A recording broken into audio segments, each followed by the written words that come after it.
education is more sly than a fox.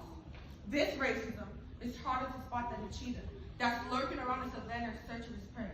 No, this racism is clandestine. Hello, my name is Aliyah Ibikunle. I'm an eighth grader at Friendship Low Peers, and I'm here to talk to you about clandestine racism in urban education. If we want our kids to transcend into success, they need to have education, the right resources. We need to erase covert racism in urban education and move forward as a society so that our children can be great. The impacts that clandestine racism has on urban education are lowered expectations, lack of rigor in curriculums, and fallacious assumptions about students' intelligence. We say that our children are the key to our future, but we have those issues. In order to diminish these issues, we can teach a culturally responsive curriculum and hire more teachers and curriculum specialists of color, particularly Black and brown individuals who are dedicated to addressing equity issues. Some might even say, but we already have enough Black teachers. Well, actually, we don't. According to a report by Utopia, only 7% of our teachers are African American. Teachers have to take a test called Practice One, and our Black and brown teachers are not passing. Ladies and gentlemen, how would you feel if your scholar was sent home for talking? Zero tolerance discipline, like obligatory suspension or expulsion for minor issues, fuels the school to prison pipeline. These inequities compound over the years when Black and brown children are in school. Some are deceptive but pervasive cultural messaging that African American students are incapable of learning. Schools need to be more student-centered and attentive towards everyone because students need academic, social, and emotional support to learn and thrive. Some might argue that, although urban education teaching is different, they have the same resources as suburban schools. That is false. According to a study by Edgar, public school students enrolled in urban districts receive an average around $2,100 less per pupil than their suburban counterparts, and $4,000 less than students who attend rural remote schools. Taking everything into account, covert racism needs to be omitted from urban education. It is essential that we reckon with our intricate past to build an education system reflective of the future we want for everyone.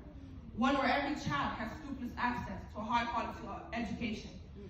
Because although our students are 20% of our population, they're 100% of our future. Woo!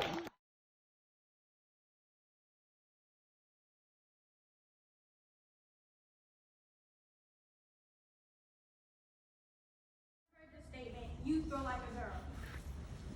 If you didn't know, the aforementioned is an example of gender bias. Hello everyone, my name is Sharyn Baltimore. I'm an 8th grader who attends Friendship Low Peers, and my topic is gender bias. Gender bias is based on socially constructed expectations and roles. It is erroneous beliefs that have no factual evidence to support it. People need to acknowledge gender bias in social and cultural factors because it restrains our development as a culture and harms our people. To begin with, gender bias is displayed through differing salaries in the workplace.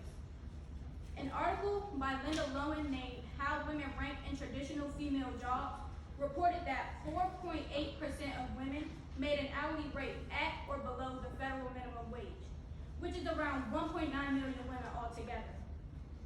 Did you know that women in the U.S. are paid on average 76 cents to every man's dollar, which is reduced even further to 66 cents for Black women and 54 cents for Latinas. Secondly, gender bias restricts future potential of students and discourages females from taking courses such as math or engineering, which are supposedly men's jobs. One might argue boys are being neglected in learning because they account for 70% of the D's and F's teachers distribute. However, the American Association of University Women published a report signifying that girls actually receive less attention from teachers, or the attention that you receive is much more negative than positive. In addition, Nancy C. Atwood's clinical study called "Gender Bias in Families and Its Clinical Implications for Women" shows that gender bias may be affiliated with depression in women because of participation in degradation in intimate relationships, or doubt about capability and juxtaposition with males. Long story short, gender bias hinders our improvement and it continues to damage our society. The norms our society has concocted are fallacious and archaic, and they are harming everyone. Gender bias contributes to inequality in workplaces, neglect of students, and abuse of women. I want people to notify others and disclose why gender bias is wrong. If we can eradicate gender bias, we can have one less social issue and can grow together as a whole. But if we don't, our people, specifically our women and girls, will have to suffer such consequences. Wouldn't you want your wife or daughter to live equal to men? Thank you. Let's go.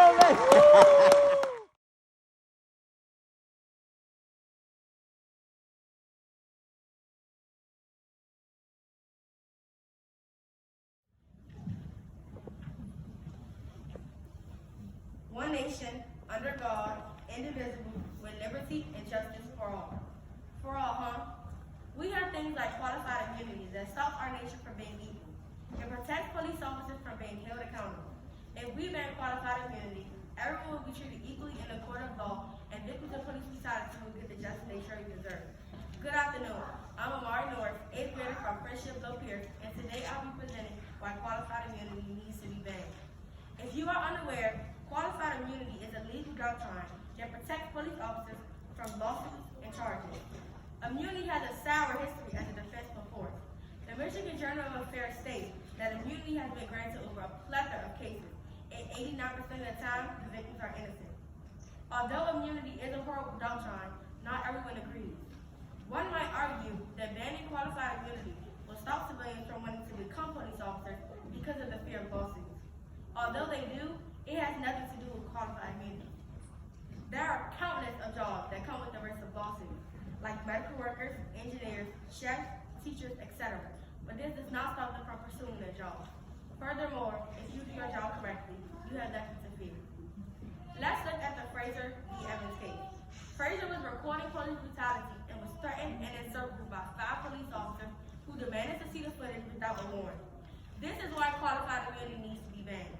All 5 of those police officers should be in jail with the charges of assault or invasion of privacy.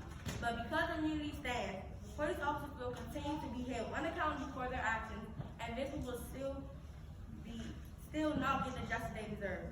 In conclusion, qualified immunity needs to be banned. It has been used to protect police officers who overuse their power and allows them to think they are paramount to civilians. If you want to be equal in the court of law, file a complaint against qualified immunity. Because when you get assaulted by an officer and press charges, they'll invoke your claim with immunity and go home to their lives while you suffer from assault. Imagine you were one of those countless victims who didn't get justice. How would you feel? Would you want qualified